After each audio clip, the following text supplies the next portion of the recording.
Great. A very warm welcome to all of you. Today we are stepping beyond Earth. In a world where gravity disappears, your body changes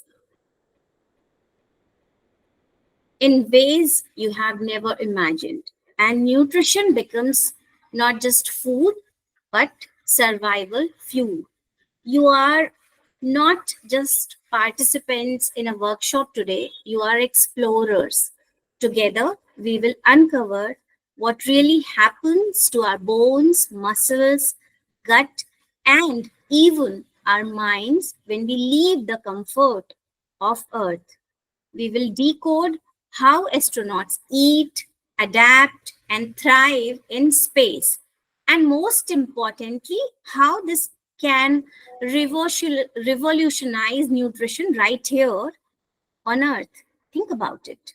What would your plate look like if you were dining on the International Space Station? How do we design meals that can fight radiation, preserve bone strength, and protect our brains millions of miles away from home? By the end of this workshop, you won't just know the answers, you will be thinking like a space dietitian. Ready to reimagine the future of nutrition? So, fasten your seatbelts. Our journey into the cosmos of nutrition begins now.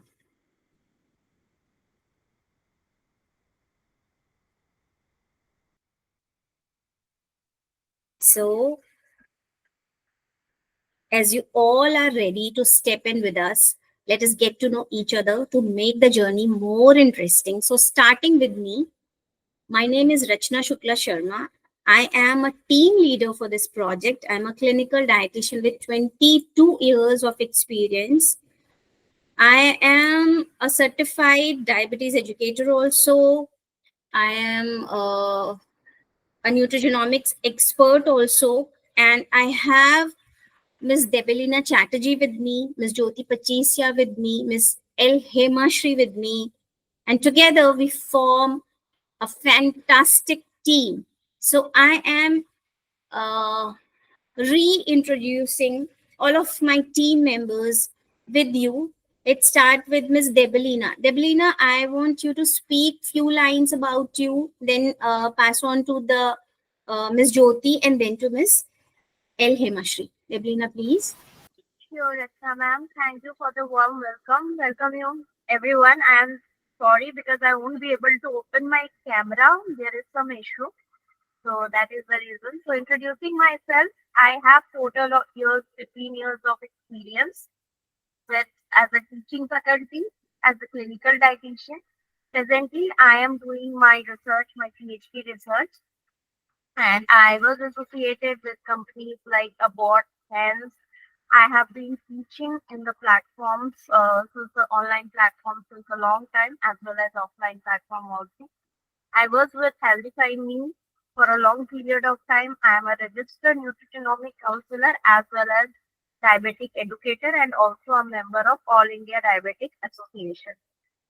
So today we will be going into the space nutrition workshop, and I am very excited to like give the insights of microgravity and the nutritional related issues which a astronaut faces when he or she is into the space mission.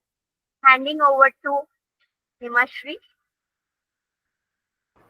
Yeah. Thank you, Deblina, and good evening and warm welcome to everyone. So, this is chemistry here.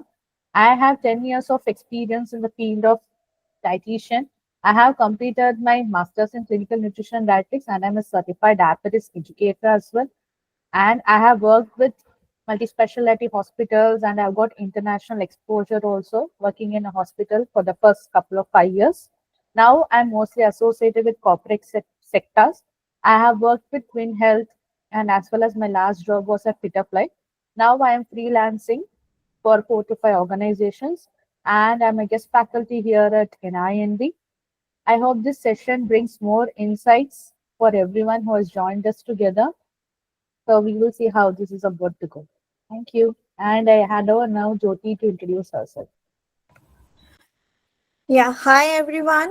Good evening. Hope everyone is sounding good. This is Jyoti Pachisia here from Kolkata. Basically, I'm a nutritionist.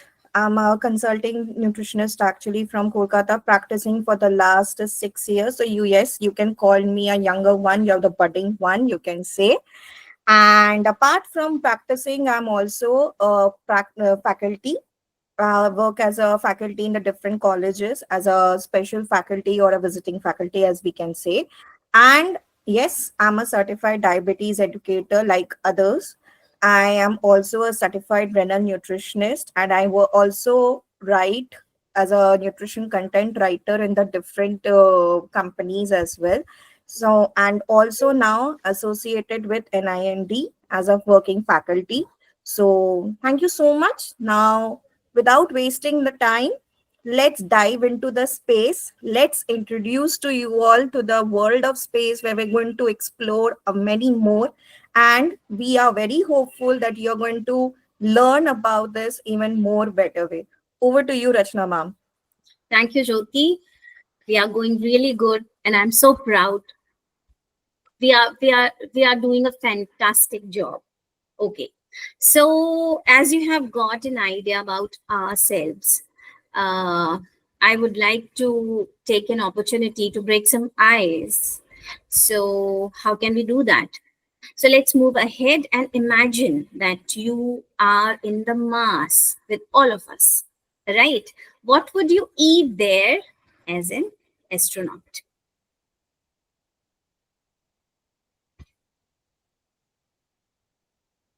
Any of you can come forward to give the answer. Don't hesitate. We are not going to judge any of you. Let's make it little more interactive. Can we have the answers? Maybe some fat foods like spirulina. Great. Anybody else? Other than my team. Other than my team. Anybody else? Okay, fine. Yeah, Nandini, you wanted to say something. Please go ahead. Frozen foods or like canned Great, frozen great, great, foods. great, great, great. Anybody else? As I said, I'm not going to judge anybody. We are here to learn.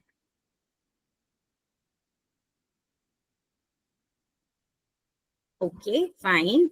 So I'm not able to break the ice. Let me try one more time with another question. Okay. So if you were going to space for 6 months and could only take one food with you, what would that be? One food with you.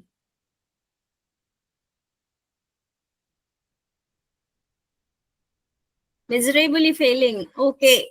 Which of these do you think astronauts eat in space? Is it fresh salad? Is it ice cream, tortilla, pizza? What exactly it is? Dry fruits, ma'am. Dry Okay. fruits can Okay. be Okay. Great. And how many liter of water do you think astronauts recycle from their own sweat and urine every day?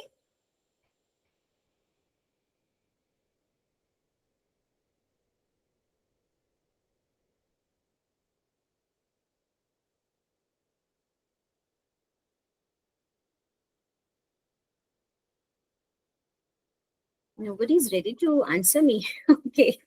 Did you know that in space, the risk of getting cancer is 11 times higher? So these are just few questions that comes to anybody's mind when the person is interested in learning about the space or the space nutrition, right? So this is our goal. This is the goal of this workshop. We have this goal that to introduce participant to the fascinating field of space nutrition, understanding how microgravity, radiation, and confinement impact the human body, and how nutrition can be strategically designed to support astronaut health, performance, and survival in space. At the same time, we aim to highlight how these insights can inspire innovative nutrition strategies on Earth, opening new possibilities in clinical dietetics, sports science, and future healthcare. A fun fact, let me share with all of you. As you can see, it is thought that food settles differently in the stomach in weightlessness, and this can cause astronauts to feel full before they eat enough. So, as a space nutritionist, what we can offer to the astronauts? What can we offer as a space nutritionist?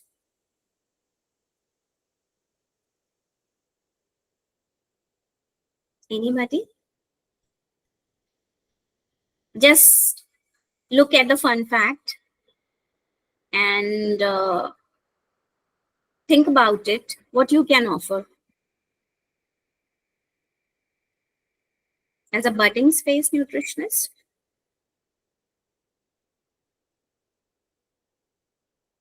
in a way, it is going really exciting because we are clearly having a long pause. So I think this is the time to make it more exciting, to share a lot of knowledge so that we can break the silence, we can break the ice. So starting generating the energy, I would like to give this opportunity to take the center stage to Miss Debelina. Ms. Debelina will share few interesting facts about space nutrition. Debelina ji, over to you. Thank you, Mr. Ma'am. So, next slide. Yes. So, first question to all of you. If nobody volunteers, then I will be calling the name. Tell me one thing. Imagine just for 2 minutes there is no gravity on Earth. How would you feel? Rupali? Weightlessness, ma'am. Okay. Would you feel uncomfortable, or like would you feel lost, or like what would be the first reaction? I want to know. Like, you will be happy, you will be excited. What would be the feeling? Little bit surprising, little bit happy, like floating. Right. Now, tell me if this 2 minutes goes for 2 hours. Imagine you yourself have been stuck in that large pinwheel in the Mela. We have all seen that. So sometimes it happens, it gets stuck. So if you are stuck on the top for 2 hours, how would you feel? If I am, if I am the person to answer, I would have said first, I would feel nervous. Second, probably I may puke out, or maybe I may get some shock and kind of I can get pain. Maybe I can have a breathing problem. So all these problems are not just only related with fear. Definitely 50% reason is fear, anxiety, but the remaining 50% is due to the loss of gravity. When we are not connected with the earth, when we are into a place where we are floating, our body fluids also start floating, right? And when I say floating, it is not always a unidirectional. एक ही तरफ flow होगा ऐसा नहीं है, कहीं भी हो सकता है, ऊपर से नीचे, नीचे से ऊपर, राइट से लेफ्ट, राइट से ऊपर, because we don't have that control over our body. So imagine, dear students, when these astronauts are there into the space and they have a mission for suppose 2 months, and all of a sudden a message comes and they got to know their mission has been kept for now 1 year, or probably they have no idea when they can return. What kind of anxiety and fear would have been going in their mind? What level of hormonal shifts are going in their body? If in the room or in a mela where we know that no matter what, within 2 to 3 hours, just give me one.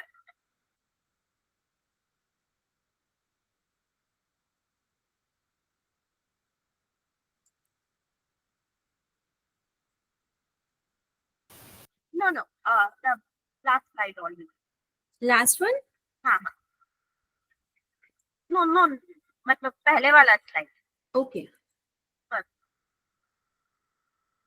Now, just imagine when you are in a single top and here you are confident no matter what, within 1 or 2 hours, either the police department or maybe somebody from the family will come and save us.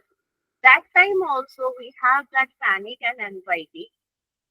So what about the astronauts? No matter how much training they have gone through, no matter what kind of food they have adapted to, they are humans. They are having the same hormones, the same feel good hormones, feel bad hormones, all this kind of things. So just imagine how they are feeling that they are in state and they have no idea when to return back. They have just limited supply of food. They have limited stocks of drinks. So definitely it is a situation of anxiety. So in this workshop, my part is dealing with the microgravity, especially in this workshop, microgravity and nutritional strategies, what we need to keep in mind when they are into some short or long term mission. But when you will be in pardon, Sorry. I think somebody said yeah. Okay. So when as I was saying that when they are into this mission, they have to be very much prepared, not only prepared like the dietitians who are like making the plans for them, they also empathize them, they also give them confidence, they make those kind of foods also, they give those kind of food also, which will help them to survive for more 6 months. Because the people, the scientists who are there into NASA, they work on making those foods which not only support the life for 1 hour, 2 hour, or maybe providing the energy for 5 hours or 6 hours, they can provide the energy for almost a day or 2 days. So this kind of researches presently are going on. Next slide, ma'am.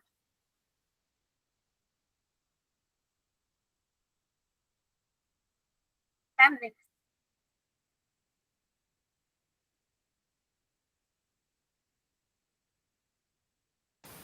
So here, as you can see, the astronaut is floating. So, as I was saying, that when they are into a microgravity situation, not only their body fluid goes here and here, but also there is a shock in their microgut. So, how this gut microflora is into shock because they are not able to eat proper meals. They have to be on those foods which are being artificially made. They have been dried and their weight has been reduced.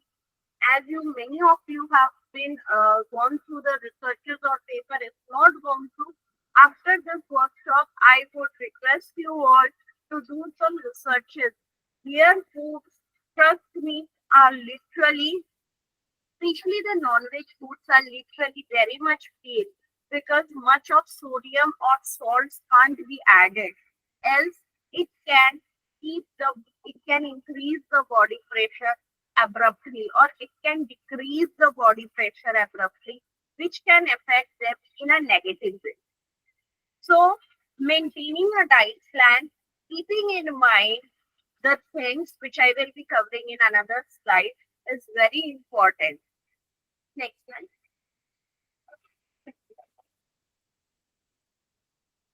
For short chain fatty acids. Now, when it comes to space nutrition, short chain fatty acid is something which have more than like 200 papers, I think, in just last 5 years.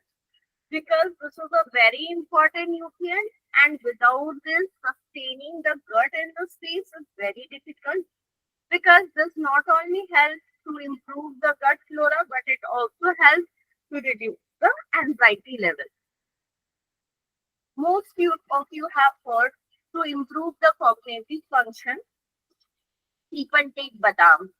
To improve the cognitive function during exams, like to get better memory, people take badam mix or maybe badam laddu.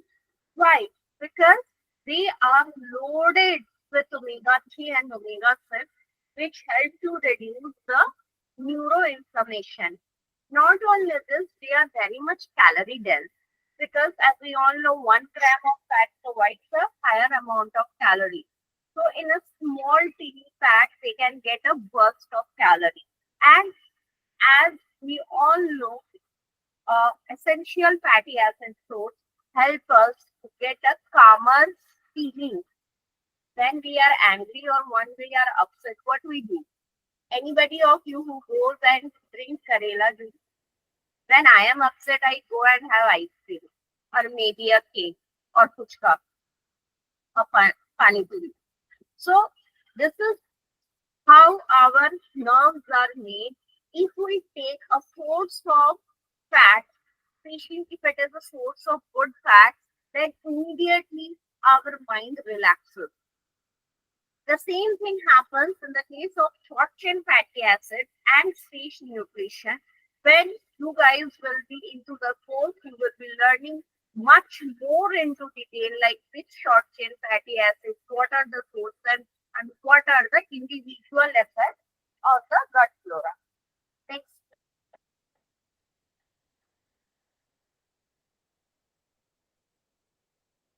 As I was saying, that these are the factors which a dietitian has to keep in mind while making the menus for, or while making a research for a space mission group or a team. Now, you could say me that, ma'am, there are so many areas. Why I will go for the space nutrition? So that I will be covering in the next slide. Very interesting question. But before that, just go through this. In the green part are those factors which are intrinsic factors. They cannot be regulated by outside. The blue factors can be regulated by the space dietitian. The green factors are those factors which are being by the main scientist, because he assigns the work accordingly based on the age, gender, everything, that whether that person is eligible or not. There are definitely some food related factors also, but they are all taken care by the food scientists who are working for the space food product development. Remaining are the microgravity, radiation, and the other factors. So these are the factors which the dietitian caters. Okay.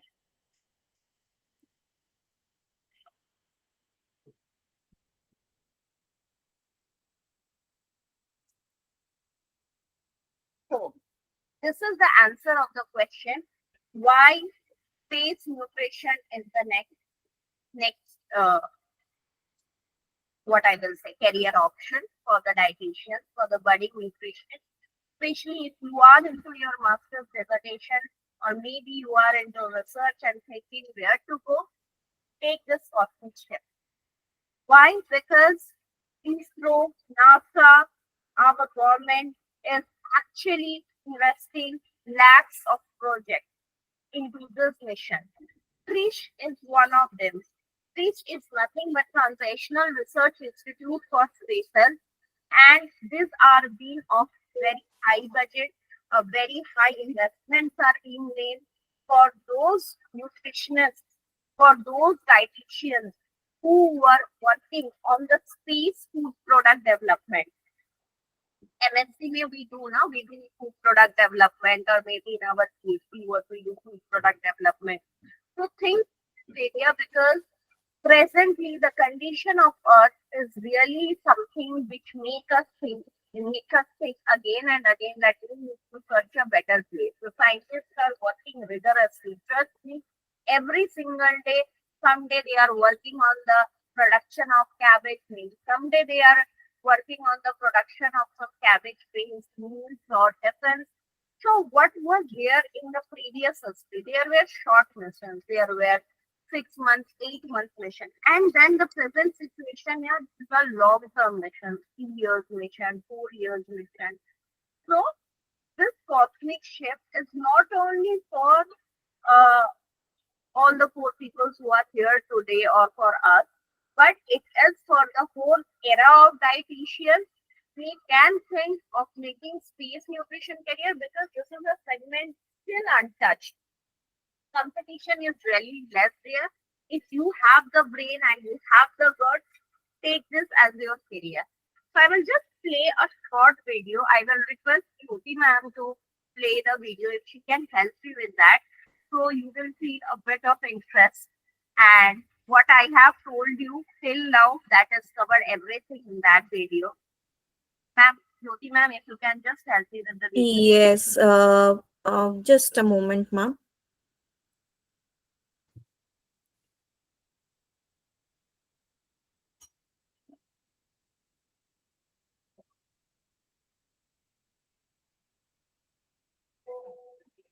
I hope the screen is visible to all of you. Yes, ma'am. Perfect. There you go.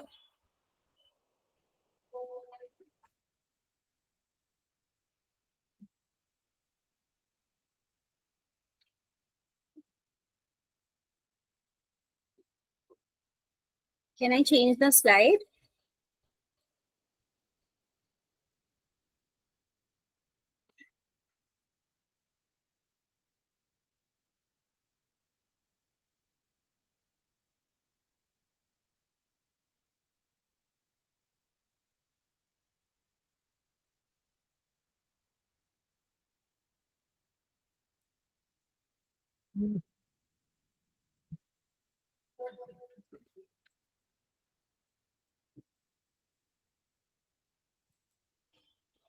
Okay.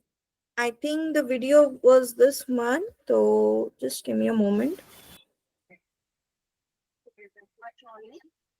So yes, I would now request Hemashri ma'am to take over from here and explain about the key nutrition in gravity.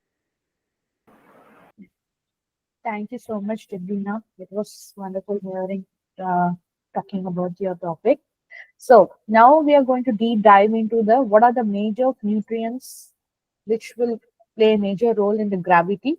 So in space, basically we know that energy metabolism keeps on changing dramatically because there is lesser physical activity, the hormonal shift happens over there, and more of muscle loss is also visible.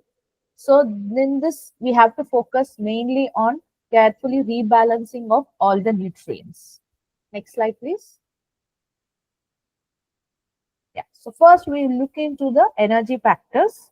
So what is the baseline daily energy? So according to NASA current flight systems, so this is only for a per crew member I'll be discussing in all the slides. So 3035 kilocalorie per day is being planned.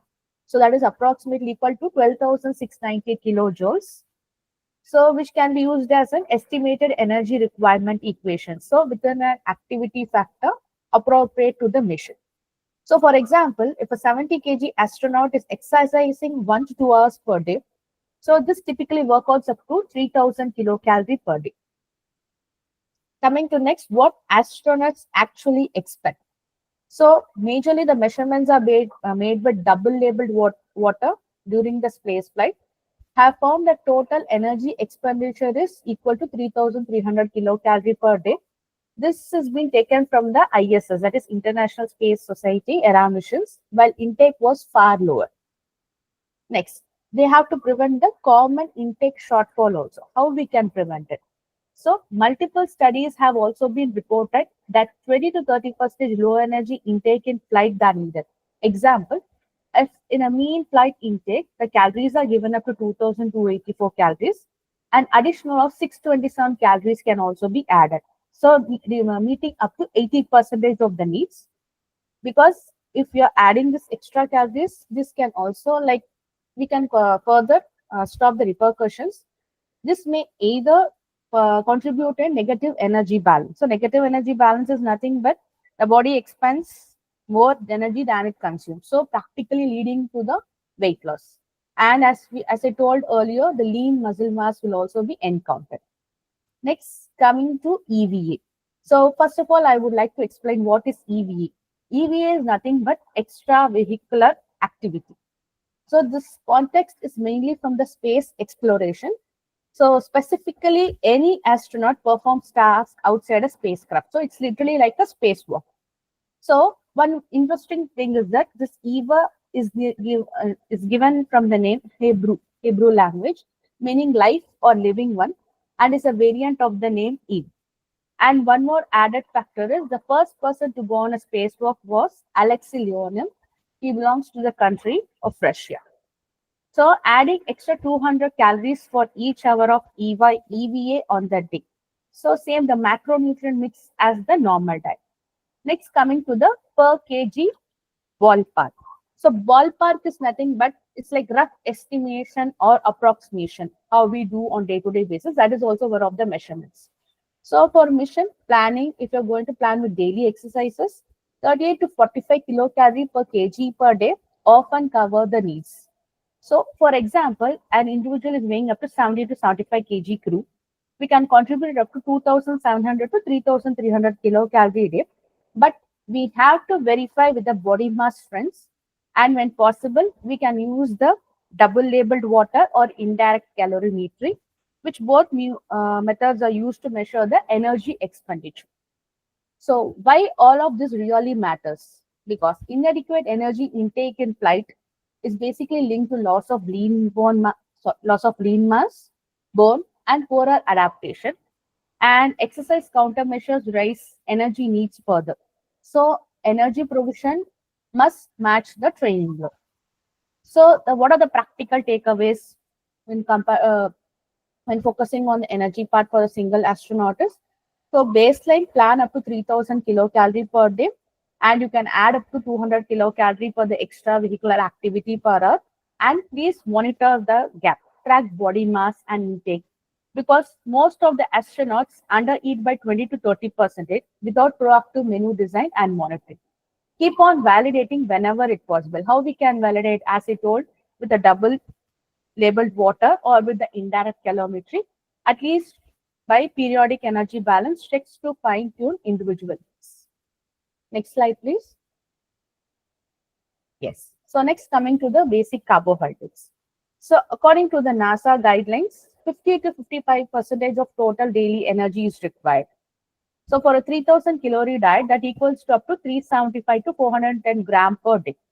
Whereas when coming to the ISS menus, 48 to 55% of energy contributes from the carbs.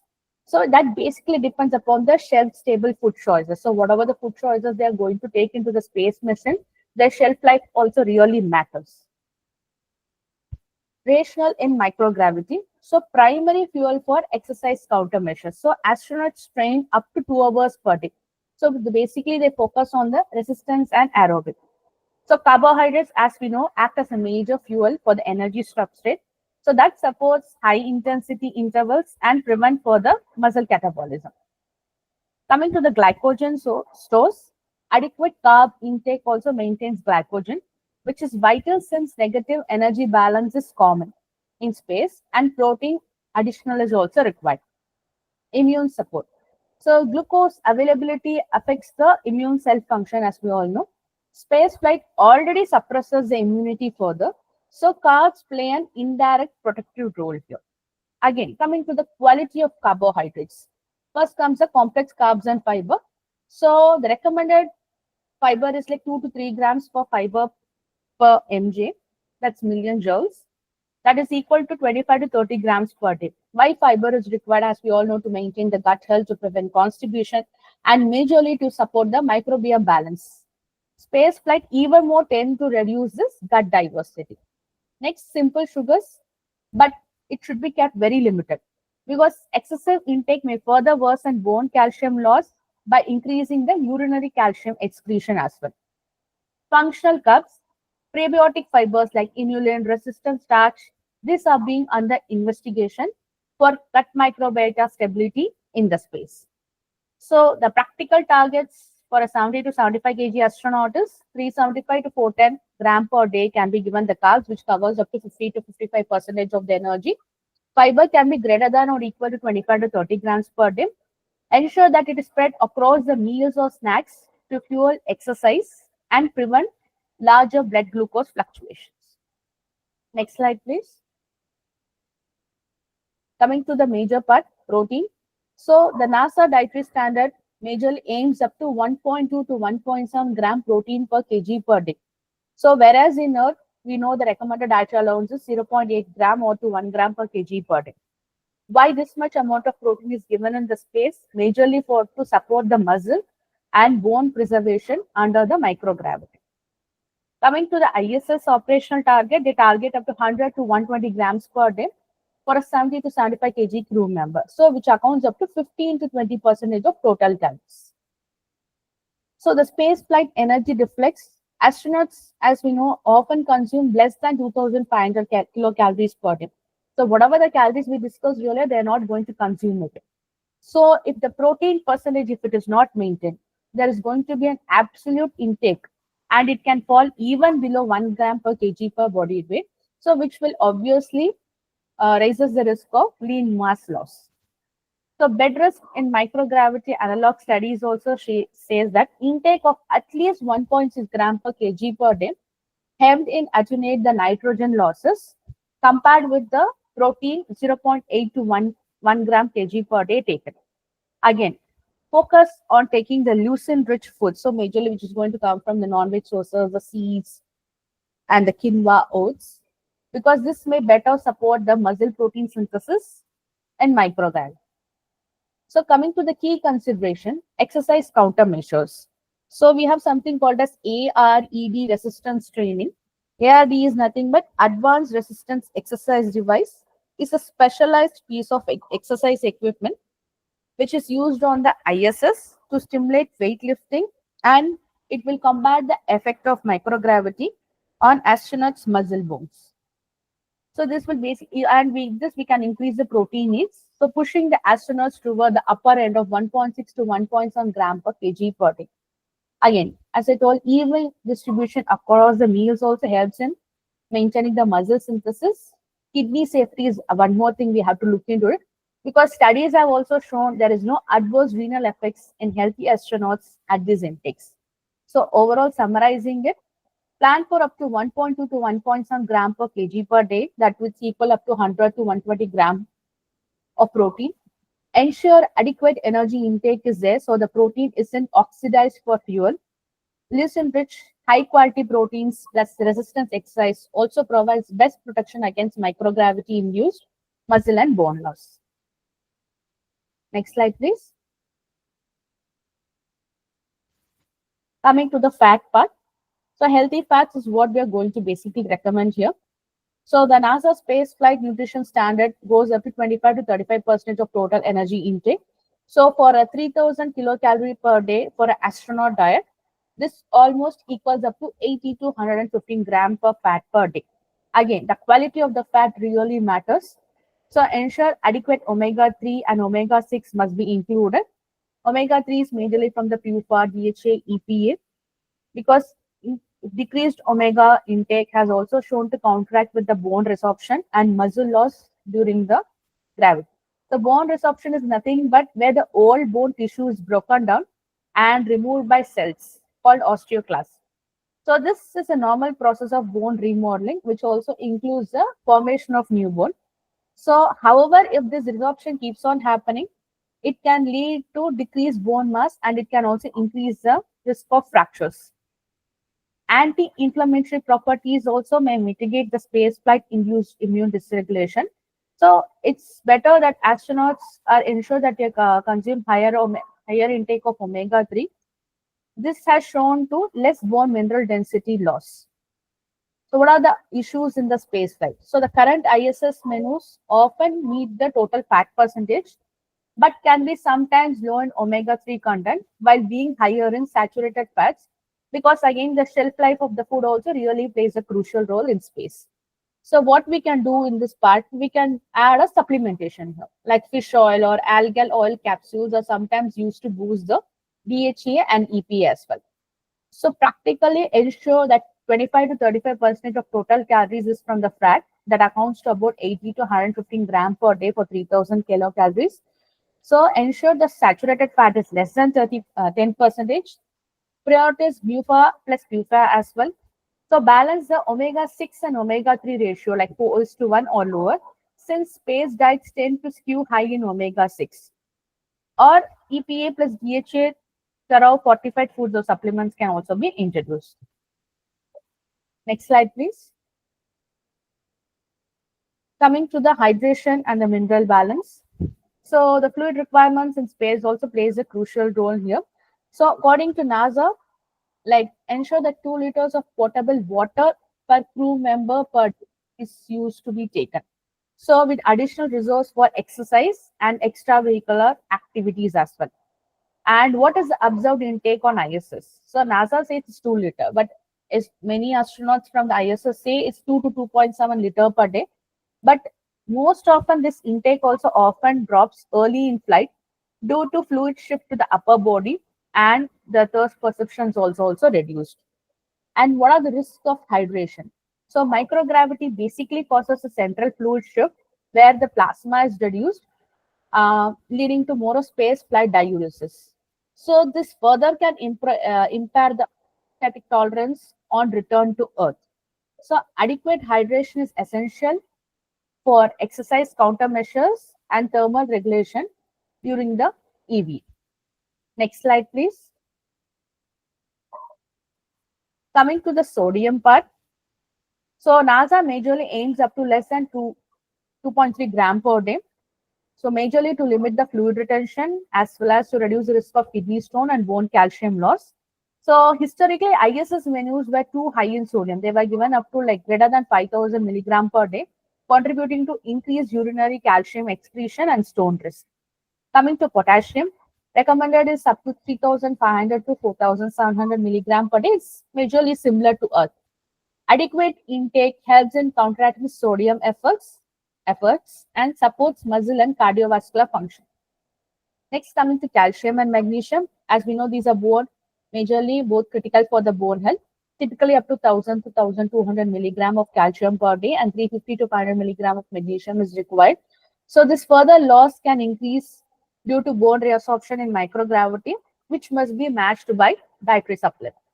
Coming to the iron, intake is not that much emphasized, but it's carefully controlled, because since space flight also induces space anemia, increasing which results in the red blood cell destruction.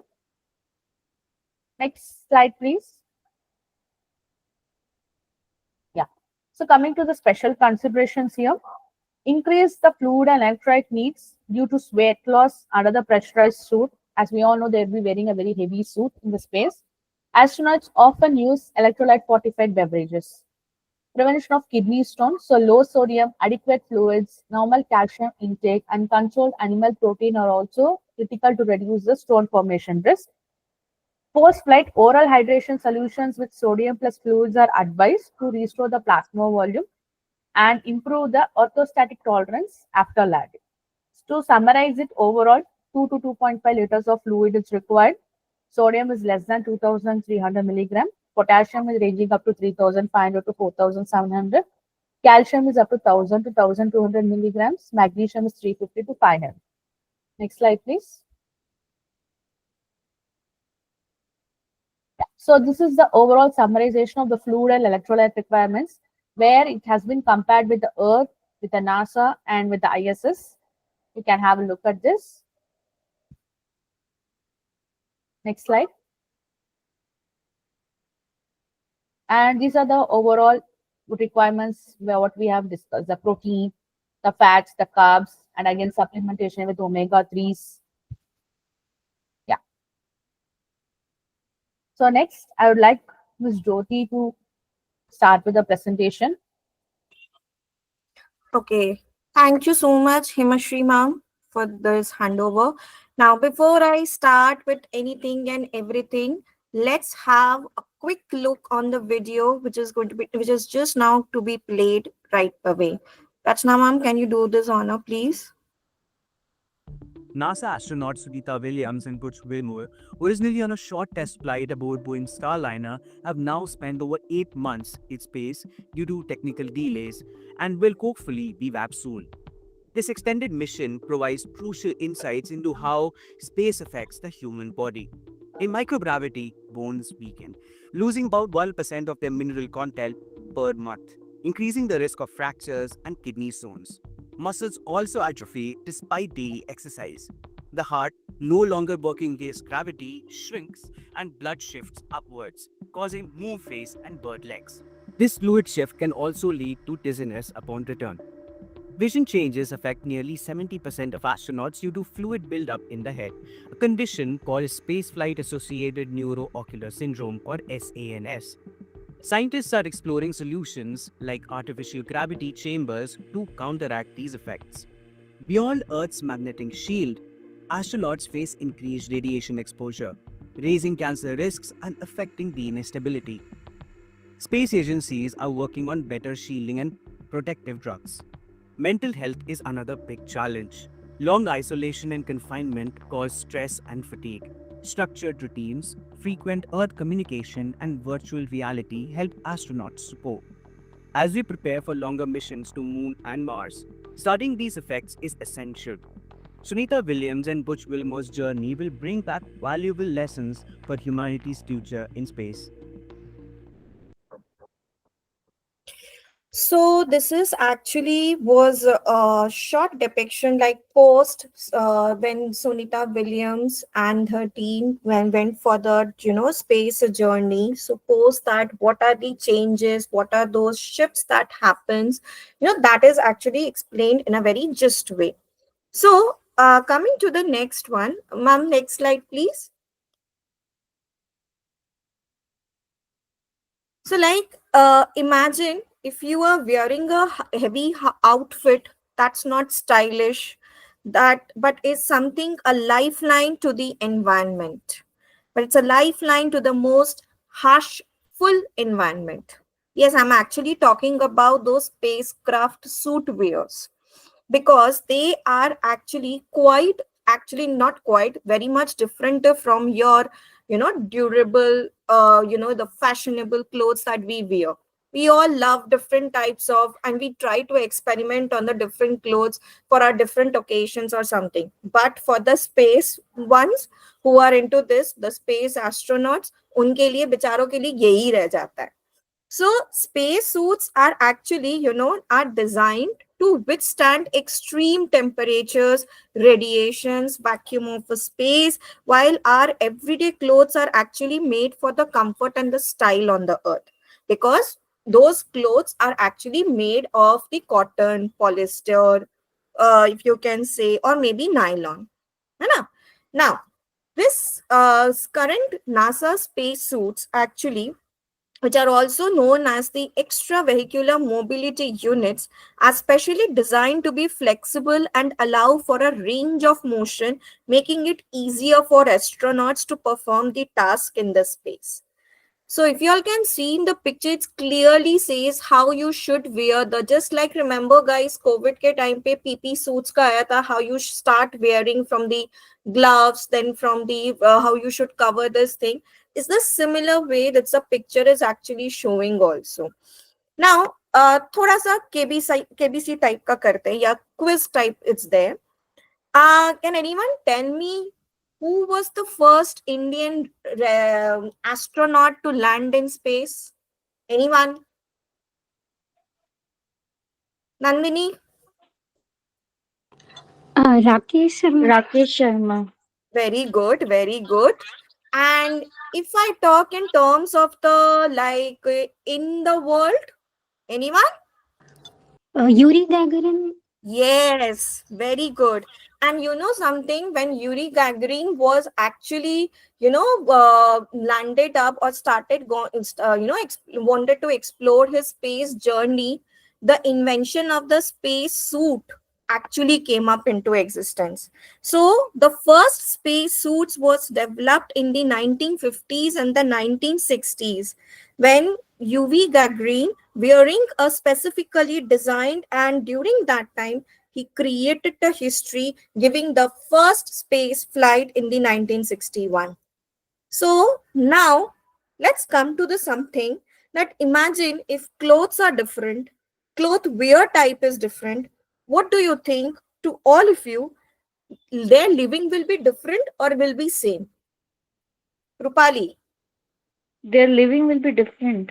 Yes, their living will be different. It will be different. So coming to the next slide. Next slide, please, ma'am. So if you can say, yes, the answer is absolutely right. It is be different. The space journey is actually is a reminder of not just a thrill, but also a test of physical, mental, social, and environmental test. Rather, I would say the limits. The harsh environment of the space possesses unique challenges in the human body. If you can see in the picture, it's actually showing very clearly how each of the organ gets affected. For example, if I talk about the stomach, altered execution function, increased secretion of the gastric juices and related hormones, impaired mucosal barrier function, like this way. In fact, in the space, the body floats in a state of weightlessness, causing muscle atrophy, weakness, loss of bone density, and congested sinuses. In the year 2024, that means the previous year's study has actually clearly stated that the type of the radiation, also the other factors, whether if I not wrong to mention about the environmental factors in the space environment, has a larger impact on the health outcomes compared to the radiation experienced on Earth. So that's the reason why their nutritional requirements becomes completely different from ourselves. And thanks to Himashri ma'am that she actually mentioned about how what is the role of the different nutrients and why they become so necessary in order to combat this thing. Next slide.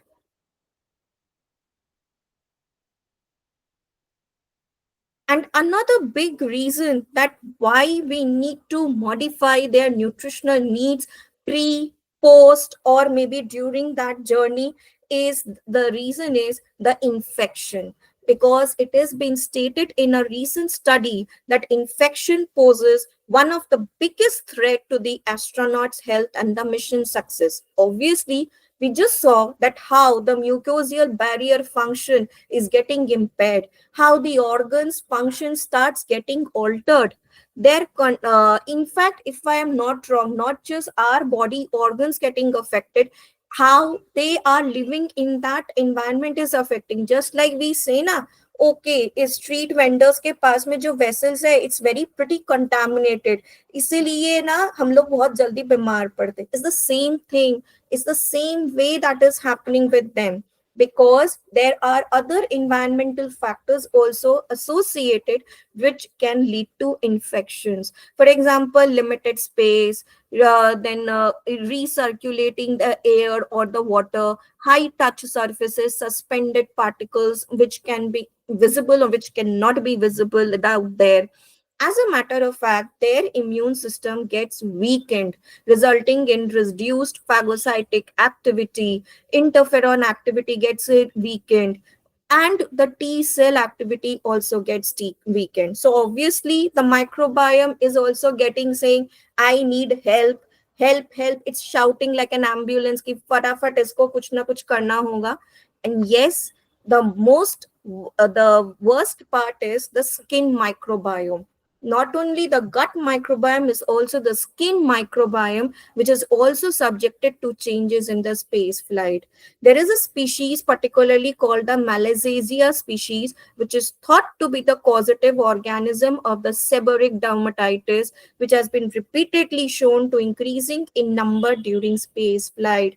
That is why if you will see, and if you will come across the news, there are skin changes being experienced by the space astronauts. The reason behind is this, because the skin microbiome gets altered.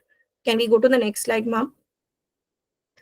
And when they are returning, again, there is a shift again, as we all just came across how Devlina ma'am mentioned beautifully about the cosmic shift, right? So when suppose you are traveling to a particular place, है ना, and उस वक्त what is happening when you are traveling to a particular place, you suffer like from a minor infection, maybe like traveler's diarrhea, or if suppose you have fever, because the climate out there may not be suitable. There is a certain changes in the environment, a sudden change in the climate. Imagine for them when they are going, they're getting try to get adjusted again when they are returning after maybe 6 months or maybe after 9 months journey. Their bodies also try to get adjusted to gravity, and that's why we need to know the concept of the microgravity out here. So as a budding nutritionist, I would also request all of you to have a good concept about the microgravity, because when you will be studying about this course, it's going to be very interesting that how that microgravity can really affect the nutritional requirements, and how as a nutritionist we can provide the better choices. Okay. Even months after landing, not everything recovers. They face long-term health risk, including cancer, nerve damage, and the degenerative diseases. So this is the way, that is the thing, that how nutritional requirements, the concept of the space nutrition becomes more and more important. I now hand over to Rachna ma'am for the next thing. Over Thank to you you, so Rachna ma'am. much. Thank you so much, Jyoti ji. You guys has been amazing. I'm really enjoying the workshop, even after being your team member. I'm sure the rest of us, the rest of the participant, must be having the same feeling. Okay. So we have learned a lot about different aspects related to the space, the microgravity, about the space suit, etc. Let's learn a little bit about radiation. We all know that our astronaut used to get exposed by the radiation. So on Earth, we are shielded. We are lucky. We are shielded by the atmosphere and the magnetic field. Whereas in space, astronauts are exposed to galactic cosmic rays and solar particle events. Now, the galactic cosmic rays are high energy protons, helium nuclei, and heavy ions, whereas the solar particle events keeps on happening like burst of high energy protons from the sun. So these are chronic, low dose, but high linear energy transfer exposures, much more damaging to DNA than the X rays or the gamma rays on Earth. Radiation in space increases risk of cancer, central nervous system damage, cardiovascular disease, cataract, immune suppression, etc. So space radiation is not equivalent to medical radiotherapy. What we do when we think about the radiotherapy, it is basically the short one where we use high dose of gamma or X-rays. We use low LET, and it is basically dependent on linear energy transfer, but of low degree. Whereas if we talk about radiation in space, it is for long term. We plan it like we plan for chronic radiation, and we use mixed field, high LET, heavy ions, which is harder to shield against different biological effects, right? So this is the basic difference between the radiation of space and that we experience here in Earth. So we use certain radiation protective nutrients. Those are being studied for space nutrition. NASA and ESA are studying nutrition as a non-pharmacological countermeasures. Like we all know about the antioxidants, we all know about the vitamin C, E, carotenoids, polyphenol. So vitamin C and E, we know that protect DNA and membranes from oxidative damage. The carotenoids like lutein, astaxanthin, and lycopene show promise, particularly lutein for eye protection, basically the retinal damage risk in space, which is very common. The polyphenol like resveratrol, curcumin, quercetin, these are being studied for bone loss, muscle atrophy, and radiation mitigation. Okay, whereas the selenium and selenoproteins, these help in regenerating antioxidant enzymes like glutathione peroxidase. So all these are being studied in mouse models with space-like radiation. So we have seen, or the studies are being quoted, that it helps in the reduction of DNA and lipid damage, though it is still under consideration for astronaut supplementation. Okay. So next is omega-3 fatty acid. So studies show that it reduces neuroinflammation and protect against radiation-induced cognitive decline. NASA is studying fish oil capsules as a supplement for long missions, and when it is being used, it has shown to protect hippocampal neurons in rodent space radiation model. So it is being studied in basically the rodent. Next one is resveratrol. So again, it is being studied in a rodent model for space flight like radiation and for microgravity. Now the benefits are bone protection, antioxidant activity, and cognitive protection. So resveratrol is being considered as part of functional food for the astronaut. Then there are studies on lutein and zeaxanthin for eye health. So the space radiation and microgravity increases risk of ocular changes like space flight associated neuroocular syndrome is being reported among astronauts. So lutein studied as a nutritional countermeasure to protect retina from the oxidative damage from the radiation damage. The next one, which is being studied largely, is probiotic for the space radiation and stress. Because, you know, if you are in a space far away from your family, far away from your friend, and you are not very sure when are you going to get back, what happens is not only radiation plays a crucial role, stress also build up a lot and alters your gut microbiome. As you were listening from all of us, Jyoti just concluded this. So the change in gut microbiome is being tackled by probiotics. It will give you less GI issues and it will enhance your immune function. Lactobacillus and bifidobacterium strains are being tested in astronaut diet to reduce radiation-induced gut injury. So the key difference in space and the Earth radiation is basically the dose type. We are using chronic and low dose and high LET in space versus acute, high dose and low LET in therapy. The second difference is biological effect. Space radiation causes more complex DNA breaks and mitochondrial stress.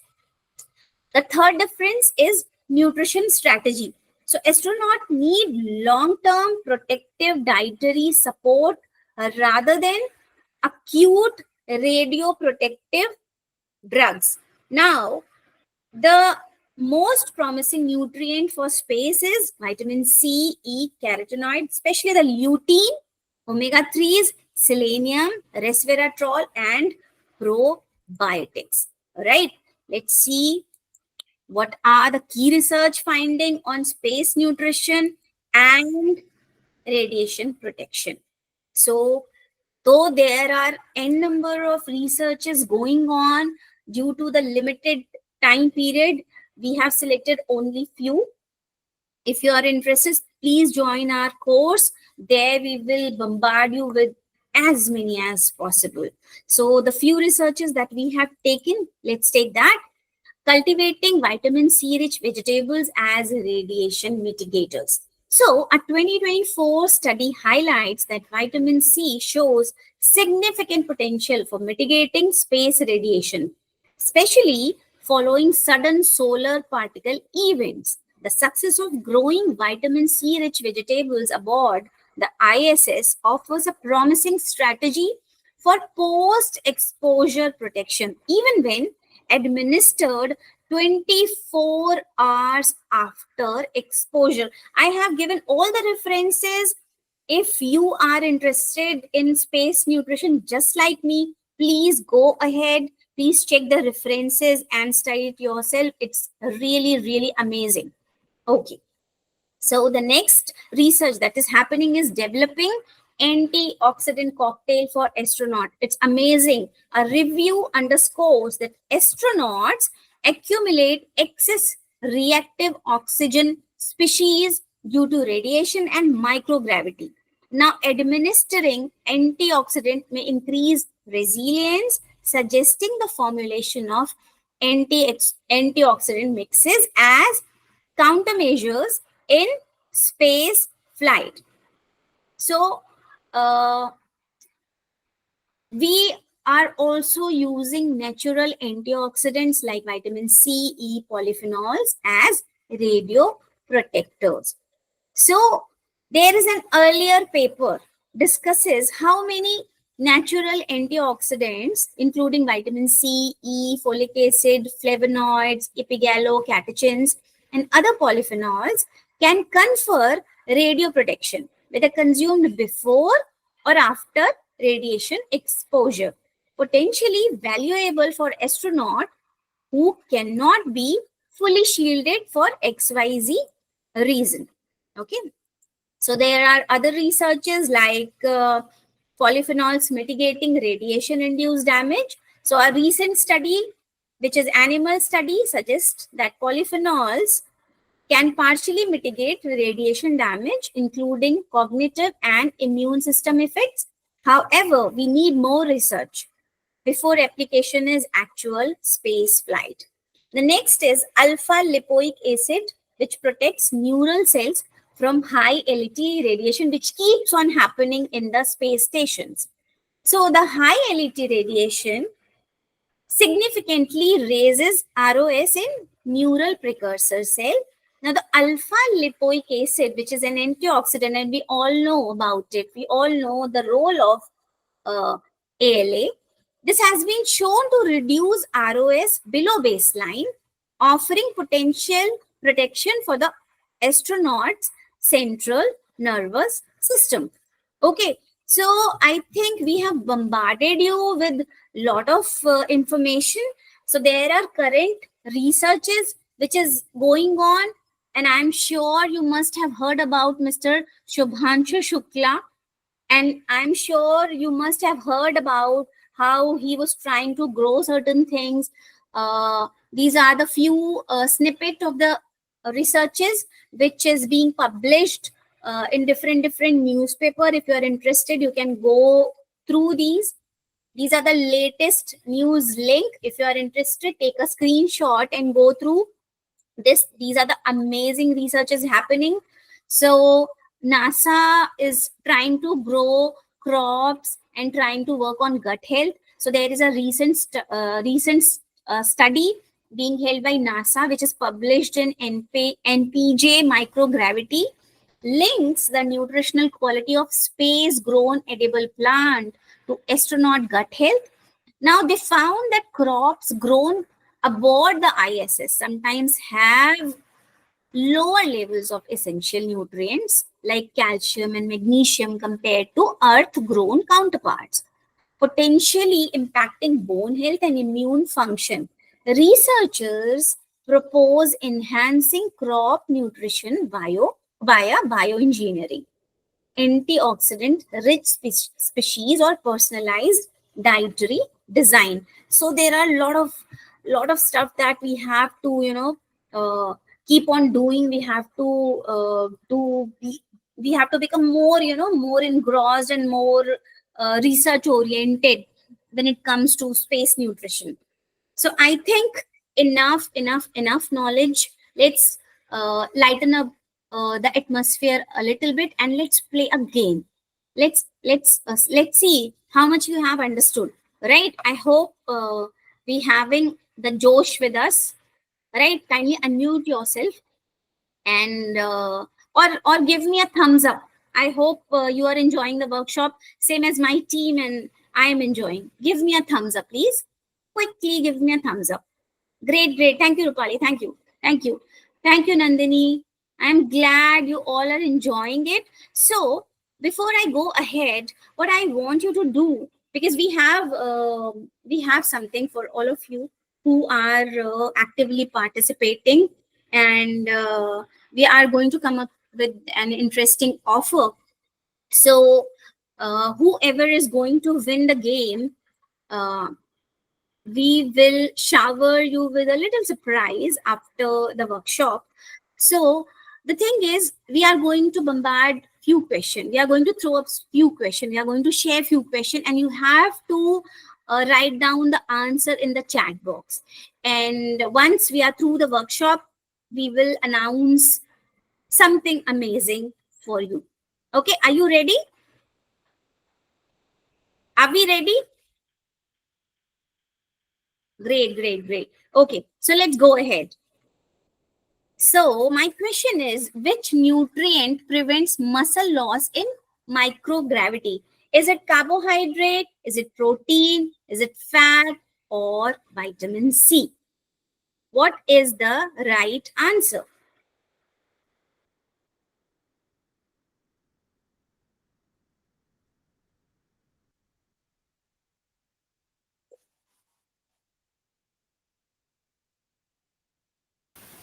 Okay, B, protein. We got two answers. Sorry, Devlina ji, were you saying something? Yes, yes. They are writing in the chat box. Yeah. Yes. So, okay, great, great, great. Very nice. We have got the right answers. Great. Okay. So the next question is, what food is most affected by radiation during space travel? Is it dried fruits, dairy products, fresh leafy green, or it is the rice? Your answers. Dairy products, okay. B, okay. Fresh leafy. Give me one answer, please. B. Okay. Okay. So the right answer is fresh leafy greens. Now the radiation in space degrades sensitive nutrients, especially vitamin A, C, and K, which are abundant in fresh leafy greens. These foods lose quality and nutrient value faster compared to more stable items like dairy powders, because they don't carry dairy as in, liquid. They don't carry milk as in milk. They carry uh, a powder form of milk, right? So it is not being that much affected in comparison to the other. Okay, I hope this is going interesting. Okay, now the next one is, which bacteria often decline in astronauts' gut microbiome? Whether it is lactobacillus, Escherichia coli, Salmonella, or Staphylococcus. And your answers are lactobacillus. Okay. Who else for lactobacillus?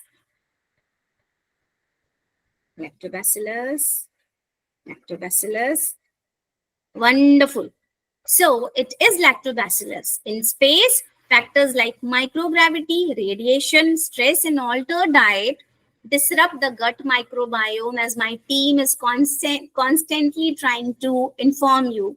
Now, the beneficial bacteria like lactobacillus and bifidobacterium often decline, while opportunistic bacteria like E. coli or staphylococcus may become more active. This can affect the digestion, immunity, and even the mood regulation.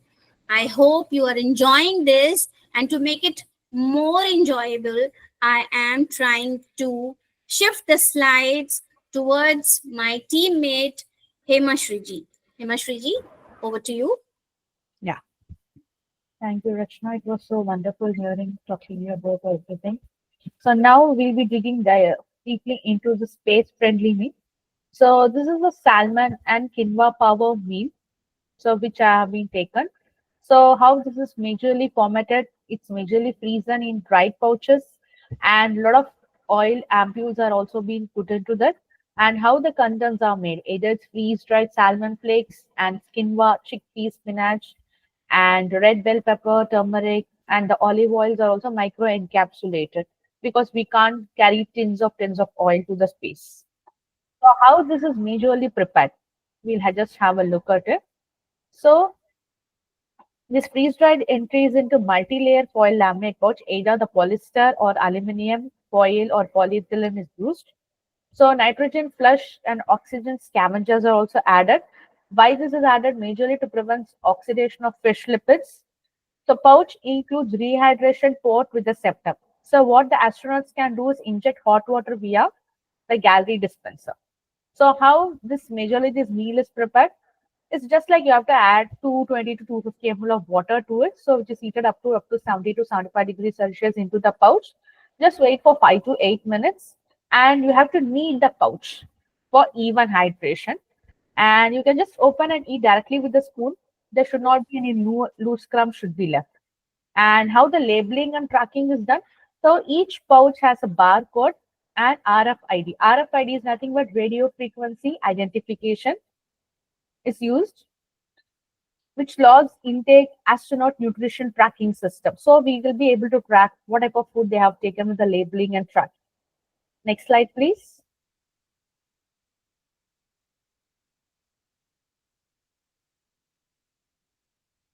Yeah. So coming to the shelf life of this meal, it can last up to 24 months. So with the potential extension to 5 years. So for this, we have to use advanced oxygen barrier packaging. Again, format, as I told, freeze pouches with oil encapsulated can be used. The major stability concerns are EPA and DHA vitamin D degradation will happen very faster. So to compensate this, micro encapsulation and fortification of the foods can be done. Next slide. So I'll be just playing a video here, like how an astronaut is eating in a space. We can just have a look at it. Rachna ji, please play the video.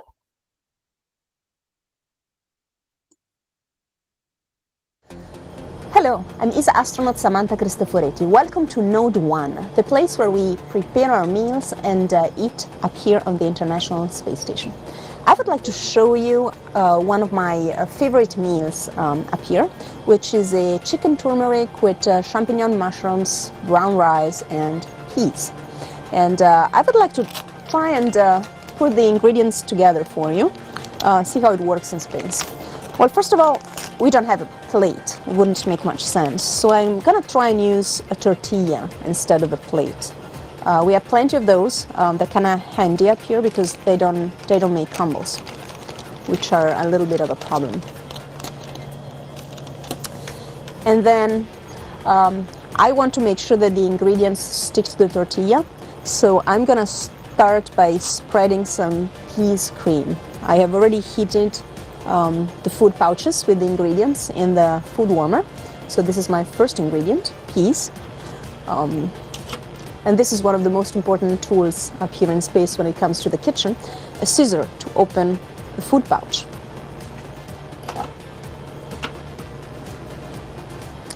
So I'm gonna spread it on the tortilla. It's kind of hot.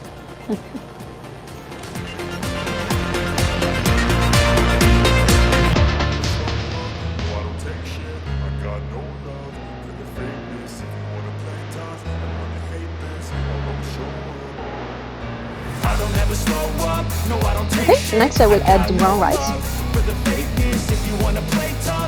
Whole rice is 95, so a great source of good carbs.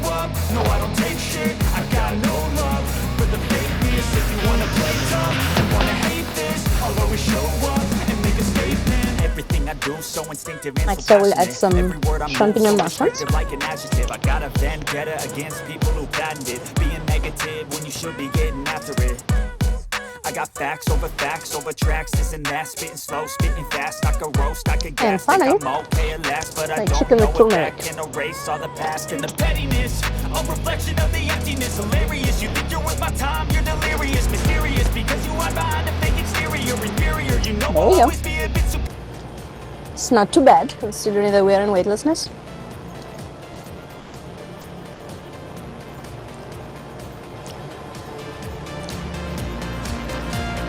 It's pretty yummy to me. Now, together with this video, you will also find a video that shows how to make this recipe in a normal Earth kitchen. In fact, I was taught how to prepare this recipe by the chef who prepared these space pouches for me, Stefano Polato. And you will find the list of ingredients and all the instructions. So maybe you want to try it in your kitchen, maybe with your family next weekend. If you do so, please make sure that you send us a picture or a little video, and we'll enjoy watching that.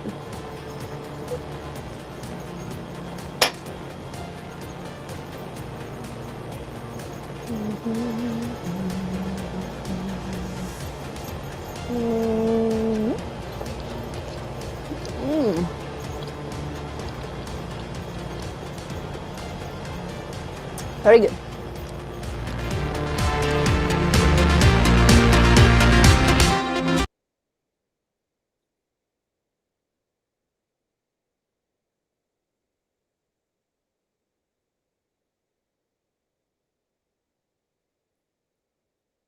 Yes, Himashri, would you like to say something? Yeah, I think that was such an interesting video. And you would also seen live how the astronauts are eating over the space. Exactly. It's amazing. Yes. Yeah. So over to you, Rashna ji. Thank you so much. Thank you so much, Himashri ji. So I hope, just like all of us, you are excited too. Am I right? I would like if all of us can unmute and be actively, be actively engaged here, so that we can actively participate, because we are going to have something amazing. So I would like to take this pleasure of announcing something. For that, I'm waiting for our dear Neha. So Neha ji owns this platform of NIND. I'm just going to call her. Thank you so much. I'm already there. I have Oh, watched wow, the wonderful. presentation. Wonderful, Yes, wonderful. and it was a really great presentation which you have showed. I'm really happy कि आप लोग इतना अच्छा initiative ले रहे हो, and you all have done so much of hard work in designing this course. And it's a privilege for NIND also for having such great speakers with us. So yes, I'm very happy to see that आपने बहुत अच्छे से explain किया, and students must have found value in it as well. So while you are a space nutritionist, then you are, you have a very high chance of maybe getting a job in a very high profile, space nutrition related company. So it's a very new thing which we are going to start all together.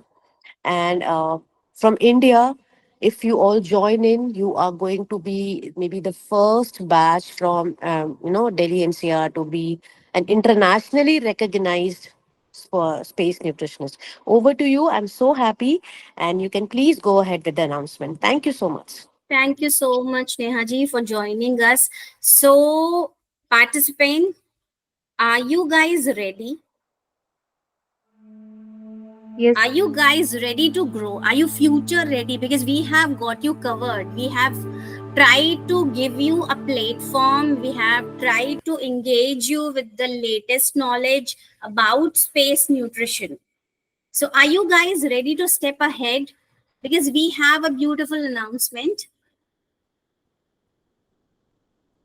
Show me little excitement. Give me a yes, thumbs ma'am. up. Very, Give very give me a heart. excited. How are you finding this workshop? Do you feel this is engaging? Do you feel we are offering something valuable? Do you feel it is worth attending? आपके time को हमने waste नहीं करा. Did you feel like this? Ma'am, it was an amazing, amazing session. Very great speakers, wonderfully explained everything, beautiful slides. Not a minute I was here and there. I have so I really enjoyed the session. Thank you, And space Rupali. nutrition is my very interesting topic to me. Thank you, Rupali. What about Nandini? Are you Yes, enjoying? yes, ma'am. It's really, really very interesting, very amazing. I was really and very excited to continue with you all. It's Great, really seems great, very interesting. great. We have amazing speakers with us. I hope ज्योति जी, देवलीना जी, हेमाश्री जी को सुन के जितना मजा मुझे आया, जितना excitement मेरे अंदर है, आप सबके अंदर उतना ही एक्साइटमेंट होगा. Yes, ma'am, Yes, definitely. ma'am. Definitely, ma'am. Everyone was so perfect. I love ये जानकर मुझे बहुत बहुत मजा आ रहा है, बहुत अच्छा लग रहा है. Okay, so before we actually finish this out, I would like Neha ji to announce something. So, guys, for this first batch of students, the early birds, we are offering a huge 15% discount on this amazing course. So, if you join in today, then you will be getting an amazing discount of 15% as early bird students. And it's going to be an amazing learning experience for all of you here. The resources will be provided on everything related to the space nutrition course will be given to you people. But to avail all these things, you would have to be an early bird and get this huge discount of a 15%. So, those who are interested, you can contact the admins in the group and do let them know that you want to join in so that we can have this amazing experience all together. Thank you. Thank you. Over to you, Rasmaji. Thank you, Neha ji. Thank you so much. I hope you guys are excited because we are going to offer one of a kind of a program named Space Nutrition.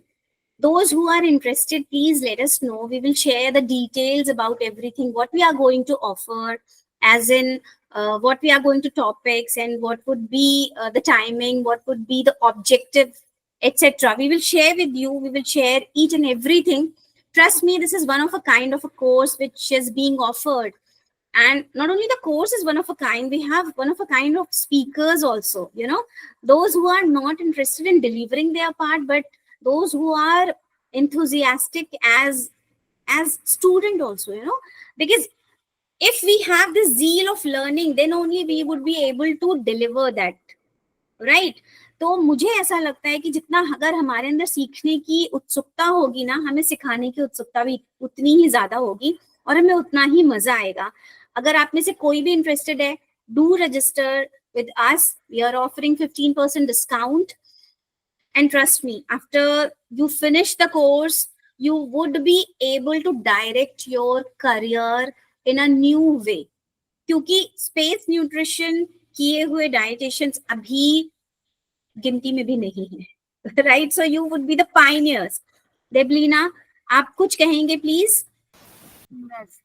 So, what I feel, guys, that after completing this course, there will be a new segment added to your curriculum vitae that you are eligible for applying on all those space nutritional supplement companies. Maybe the start low, or maybe the start can be at 6, but a new frontier will be open. See, there are courses like renal, diabetes, gastro, and all. But this is a segment which yet to be explored. And as I said, government is actually, the national government, international governments are actually investing a lot of budget programs into space nutrition, because all of us knew what is the condition present. So we are finding more and more areas where food scientists are working on that. So gather new knowledge, open new research areas, publish your own chapters. We are always there. And yes, welcome you all. I want you all to register today itself and grab this opportunity. Exactly. Okay, so with this, we are going to sum it up. I hope we are going to get few registrations. If you really want to speed up your career, if you really want to excel, if you really want to set up a benchmark for yourself, for your career, this is one of the courses that you should join. Jyoti ji, would you like to take up from here? Okay, so I can see such a good excitement from our students, or rather, I would say for our the best buddies. Actually, you can, and these buddies, I would like to request you all if you also can share the same to your friends, to your known ones, to get explore, to know about the space. Because the thing is, we all have been dealing with the clinical nutrition cases, we have been knowing about the food industries, we have been knowing about this everything. This is something, we have been looking into the earth. But what about the Mars? What about the moon? What about the ones which we have been seeing such in different cases in planet? So if you want to know what is that scenario, we need to enroll yourself. You need to, make a new journey and embark this as a best one, so that if you can actually differentiate and that you can actually apply it in a more practical way, that how you can, as a space nutritionist, as a space dietitian, you can be the unique one to make people understand that why there is a need for the food system.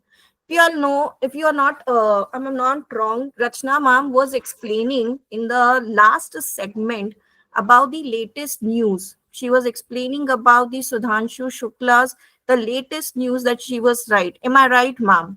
Yeah. So in that one, if that is making me excitement, if then ma'am, Himashri ma'am was also there. She actually showed a video, a recipe video, which is again a very exciting thing. Something really out of the box, which we never thought it, okay, this recipe can be made. And look at the way how the food was so floating in love like that. So if that can make us excitement, it can make you more. And if you spread this word, this will be more a journey of excitement. So I think this can be done. And I can expect more from you all also, so that we also learn it. It's like a mutual. Both of us will learn like that. So I now hand over to Himashri ma'am. You want to say something, making it more? Thank you, Jyoti. Thank you, Rachna and Deblina, my teammates, been wonderful in curating this seminar. We have put all our hard efforts here. So we want to bring more students to this course, because As Jyotiji also told, this is something new for everyone. Not everyone will have an understanding about the space nutrition. So the more you explore, the more you will know. And as Jyoti mentioned, it's a mutual understanding between all of us. We'll also learn, and you will also be growing simultaneously in this course. And you can also bring more knowledge to your field, because nutrition is a field which has been bloomed for the past 10 to 15 years like anything. More and more courses, more and more topics are being added, and the space nutrition specifically, it's one of a kind. So I want everyone to explore this, take this as an opportunity, just enroll into this course. It's going to be a feather to your hat. Thank you so much. Over to you, Debrina. Exactly. Yeah, Exactly. Devlina thank ji. you. Yes, just to add one more piece of information, uh, my batchmate, he's presently a scientist. He is working very closely with South Korea. And if you guys get a chance, just read that in the research in South Korea this year, 2025, is actually investing a lot into ready-to-eat food for the space nutrition, like space nutrition as scientists for small projects long term. So South Korea, even presently, South Korea is working on types of potatoes. So these are in line. They don't like expose much of their work, so we cannot tell you more details. But yes, this is the picture. Presently, it is into the world. It is like fraction of time that trust me, guys. In few years, it is going to bombard India as well. Before that, make yourself. Thank you. Okay so चांद को छूने की तमन्ना तो सब में होती है, पर उस मौके का फायदा उठाने का काम आपको करना है, right? So this is up to you whether you want to touch the sky, whether you want to touch the moon, whether you want to step on the moon or not. Maybe you are the lucky one after doing the course, after doing, maybe, the higher studies, you have this opportunity to grab that dream of yourself, right? So you can start from here. Maybe आप में से कोई वो scientist बन जाए जिसका नाम हम न्यूज़पेपर में पढ़े, जैसे हम ये जाने और हम ये कहें कि इन्होंने पहला कोर्स हमारे साथ किया था। तो ये अपॉर्चुनिटी देने का सौभाग्य आप हमें दें, ज्वाइन करें ये कोर्स। आई एम श्योर आपको बहुत मजा आने वाला है। डू लेट अस नो आप में से कौन ये कोर्स ज्वाइन करना चाहता है, क्योंकि हम बहुत एक्साइटेड हैं आपको पढ़ाने के लिए। आई एम श्योर मेरी टीम बहुत एक्साइटेड है आपको पढ़ाने के लिए, right team? Yes. Ma'am, Okay, so how over to will you. get Yeah, how will please. get all the details of the course? We will share the details of the course with you if you are interested, Rupali ji. Yes. You can get in touch with the team NIND. They'll show you the directions. They'll Okay. share the brochures and everything with you. You can connect with the team NIND. They'll share everything. Right? Okay, ma'am. Okay, ma'am. Okay. So over to you, Jyoti ji. Please take ahead from here. I'm going to stop the sharing.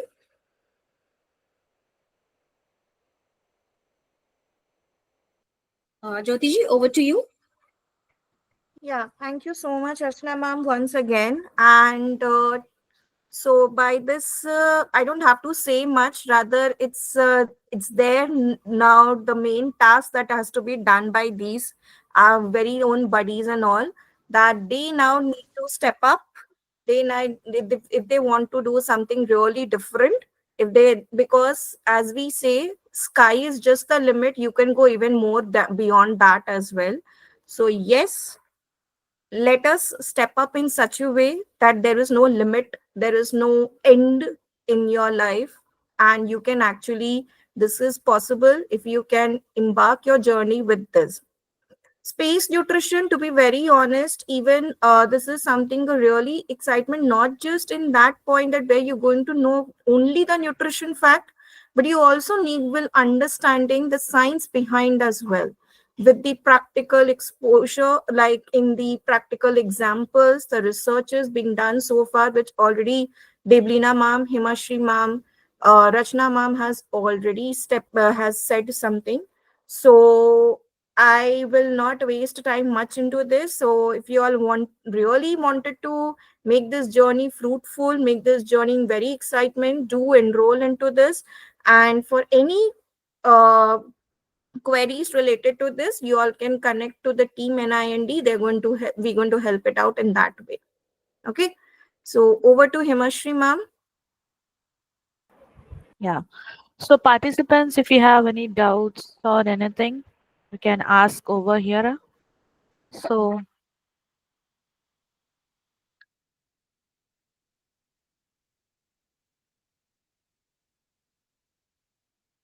any more questions, or we can wind up the session. I want to hear from the participants if anything else is required. No, ma'am. It's clear. Okay. Okay. Thank you, Rupali. Anyone else? Anything needs to be answered? Any doubts from the workshop conducted? No, ma'am. It's all clear. Okay. Thank you. Yeah. So we can end this workshop now. Thank you so much, everyone. Thank you, Neha, for joining it. It's my pleasure, guys. You all did a wonderful job, and I loved the way students were asking questions and everything. Thank you, students, for being there. And if you're looking for registrations, and IND is going to help you out. All the best for your future endeavors. Thank you so much, guys. Thank you, everyone. Have a great evening. Thank you, ma'am. Thank you, Thank ma'am.